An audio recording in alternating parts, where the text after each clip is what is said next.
Hello. आज हम लोग समझेंगे अनुच्छेद 9।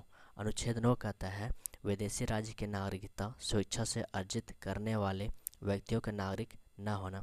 अर्थात कोई व्यक्ति जो भारतीय मूल के हैं, भारतीय नागरिक उसके पास है, अगर वह विदेश का नागरिक ले लेता है तो वह भारत का नागरिक नहीं समझा जाएगा। इसमें और भी कहता है यदि किसी व्यक्ति ने किसी विदेशी राज्य की नागरिकता स्वेच्छा से अर्जित कर ली है तो वह अनुच्छेद 5 के आधार पर भारत का नागरिक नहीं होगा, अथवा अनुच्छेद 6 या अनुच्छेद 8 के आधार पर भारत का नागरिक नहीं समझा जाएगा।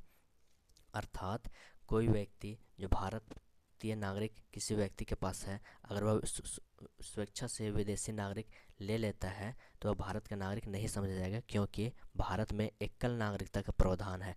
या अनुच्छेद 5 के आधार पर भी यह नागरिकता नहीं मिल सकती है, क्योंकि अनुच्छेद 5 कहता है कि संविधान के प्रारंभ पर ही भारतीय लोगों को नागरिकता दिया गया था। या फिर अनुच्छेद 5 में ये कहा गया है कि जिनके माता या पिता या फिर जिनके दादा या दादी, नाना या नानी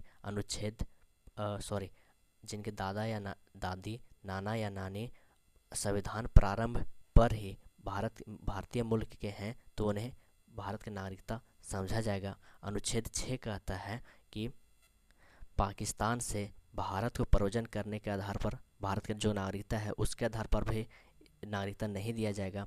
अनुच्छेद 8 में जो अनुच्छेद 8 जो कहता है कि विदेश में जो रहने के लिए गए हैं जो भी भारतीय, उनके आधार पर भारत का नागरिकता नहीं समझा जाएगा। अर्थात सामान्य शब्दों में कह सकते हैं कि अनुच्छेद 9 कहता है कि विदेश की नागरिकता लेने पर भारत का नागरिकता नहीं समझा जाएगा। Thank you.